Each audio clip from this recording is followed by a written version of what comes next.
नमस्कार दोस्तों। स्वास्थ्य मंत्रालय की तरफ से जारी आंकड़ों के अनुसार देश में हर दिन 1000 से अधिक लोग कोविड-19 से मारे जा रहे हैं।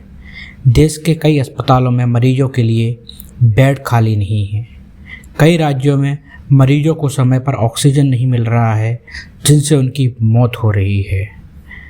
पूरे देश में स्थिति बहुत ही भयानक है। कोरोना के बढ़ते मरीजों के कारण ऑक्सीजन की कमी से भारत जूझ रहा है। ऐसी स्थिति में जब कोविड-19 से संक्रमित लोगों का आंकड़ा 2,60,000 से ऊपर हो गया है और मरने वालों की संख्या देश में 1500 के करीब प्रतिदिन आ रही है, उस समय आज हम ये सोच रहे हैं कि हमने पिछले 1 साल में क्या सीखा। हम कोविड-19 से पिछले 1 साल से लड़ रहे हैं और हमारे वैज्ञानिकों ने वैक्सीन भी बना ली है, उसका उत्पादन हो रहा है, लोगों में वैक्सीन लगाई जा रही है। पर हमने अपने वैल्यू चेन को, अपने इंफ्रास्ट्रक्चर को, खासकर हॉस्पिटल इंफ्रास्ट्रक्चर को सुधारने के लिए सरकार ने क्या कदम उठाए।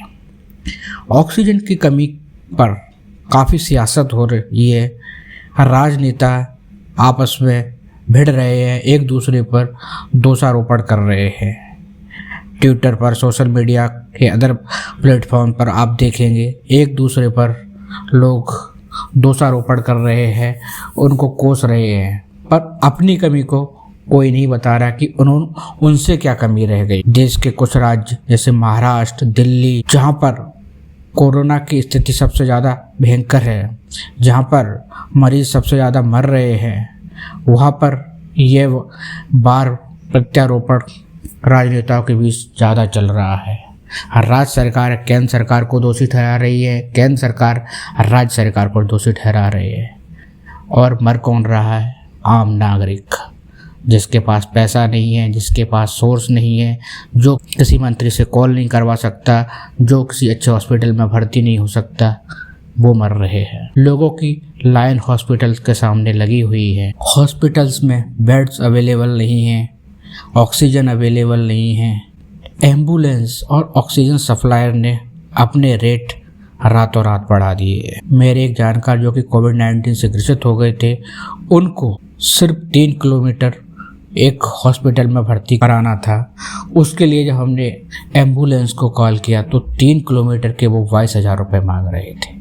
ऑक्सीजन सिलेंडर अवेलेबल नहीं है। ऑक्सीजन सिलेंडर के कई सारे वेंडर्स को हमने कॉल किया, उनकी प्राइस 35,000 से 1 लाख रुपए तक हो गई है। लोग ब्लैक में सप्लाई कर रहे हैं। हॉस्पिटल की स्थिति बहुत भयानक है। तब फिर हम इस बात को सोचते हैं कि आखिर हमने 1 साल में क्या सीखा। हमने 1 साल में कुछ नहीं सीखा। ये जो ऑक्सीजन की बात चल रही है, राज्य एक दूसरे पर दोषारोपण कर रहे हैं। क्या ये अपने यहाँ ऑक्सीजन नहीं बना सकते थे? क्या 1 साल के अंदर ये इनके पास इतना टाइम नहीं था कि एक सेटअप करके अपने हॉस्पिटल्स को ऑक्सीजन दे सके? कुछ लोग कह रहे हैं कि ऑक्सीजन प्लांट लगाने में 2 साल लग जाते। तो हमने जानने की कोशिश की कि देश में ऐसा क्या है कि ऑक्सीजन की कमी क्यों आ रही है, इसका उत्पादन कैसे होता है, कैसे हम इसका उत्पादन कर सकते हैं और डिस्ट्रीब्यूशन कैसे होता है। Stand point. तो देश में कुछ ही कंपनियां हैं जो देश भर में अपने 500 फैक्ट्री से हवा से ऑक्सीजन निर्माण का काम करती हैं। पूरे उत्पादन का सिर्फ 15% ऑक्सीजन ही अस्पताल में इस्तेमाल किया जाता है। बाकी ऑक्सीजन का इस्तेमाल स्टील और ऑटोमोबाइल उद्योग में ब्लास्ट फर्नेस और वेल्डिंग के काम में किया जाता है। ऑक्सीजन बनाने वाली ये कंपनियां टैंकर में तरल रूप से अस्पतालों को ऑक्सीजन मुहैया कराती है और फिर इन टैंकर को सीधे पाइप के सहारे बेड से जोड़ दिया जाता है। केंद्र सरकार ने अब डिसाइड किया है कि वो पीएम फंड को यूज करते हुए 100 मेडिकल ऑक्सीजन मैन्युफैक्चरिंग यूनिट लगाएंगे, जो कि 100 हॉस्पिटल्स में लगाई जाएंगी। सरकार का कहना है कि देश में ऑक्सीजन का जो प्रोडक्शन है वो सफिशिएंट है।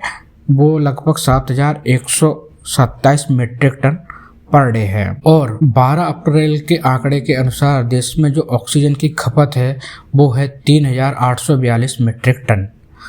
तो इस हिसाब से देखें तो ये सिर्फ 54% of the countries daily production capacity है। तो यहाँ प्रॉब्लम समझ में ये आती है कि क्योंकि डिस्ट्रीब्यूशन ढंग से नहीं हो रहा है, हर राज्य में अपने ऑक्सीजन प्लांट नहीं है, तो वो राज्य दूसरे राज्यों पर डिपेंडेंट है। दूसरा, सेंट्रल गवर्नमेंट ने जो डिसीजन लिया है कि 100 हॉस्पिटल्स में ऑक्सीजन प्लांट सेटअप करने का लिया है, ये वाला जो डिसीजन है वो राज्य सरकार और केंद्र सरकार को बहुत पहले ले लेना चाहिए था। पहले भी ऑक्सीजन और बेड्स की कमी हुई थी, तब से लेके अभी तक यदि हम चाहते तो हर राज्य आत्मनिर्भर बन सकता था, वह अपने यहाँ ऑक्सीजन का प्लांट लगा सकता था।